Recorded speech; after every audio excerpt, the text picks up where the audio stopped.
dumarteenna haddii qur'aanka lagu fuliyo waxaa soo baxaysa walahunna mithlu ladii calayhinna xaqa ay leeyihiin mid lamida ayagana lagu leeyahay walirijaali calayhinna darajana nimankaa naagaha ka fiican macnaheedu maaha walirijaali calayhinna daraja nimankaa dheeraad la siiyey oo ilaahay subxaanahu wa tacaala wuxuu siiyey caqli iyo murqo iyo xoog iyo inay shaqeeyaan oo soo xamaalaan oo ma wallacaan oo kuma dhacdo oo ma uur ma qaadaan oo hawshaasaa la siiyey ninka darajada la siiyey waa maxay inuusan asagu rimayn baa la siiyey haweentan miskiinta ah dadnimadii iyo xuquuqdii iyo salaadii iyo jannadii iyo naartii iyo hadalkii iyo wanaagii way kala mid ninta kamana hoosayso kamana liidato laakiin darajada la sheegayaa waa maxay waxa weeye ninku wuu ka dhaqaaq badan yahay oo ka xoog badan yahay oo ka waxqabad badan yahay dumarka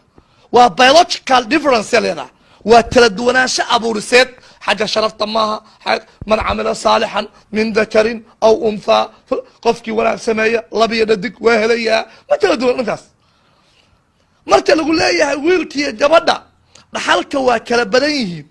oo wiilkii wuxuu leeyahay labo gabadhuna waxay leedahay xubin wiilkaa gabadha ka fiican maaha waa system dhaqaale waa wiil iyo gabar aabbahood dhintay wiilka waxaa sugaya inuu naa guursado oo sooryo bixiyo oo reer dhaqoo maca walaashiisu aqoon ah gurigiisa ku noolaato laakiin gabadha waxay sugaysaa nin soo doonta oo xoolaqa saasaa wiilka loogu badiyey ee marka wiil dhintay oo waxa dhaxlaya oday iyo habar yihiin isku in bay qaadanayaan marka meel laba dhidig maaha wali abawayhi likulli waaxidin minhuma sudus $6 bay wada qaadanayaan hadday laba dhig ahaan lahayd waxaa aabbaha $2 la siin lahaa maaha waa system dhaqaale oo rabbi noo hamaynayo ee maaha labkaa dhadig ka fiican maaha waxaan waa abuuris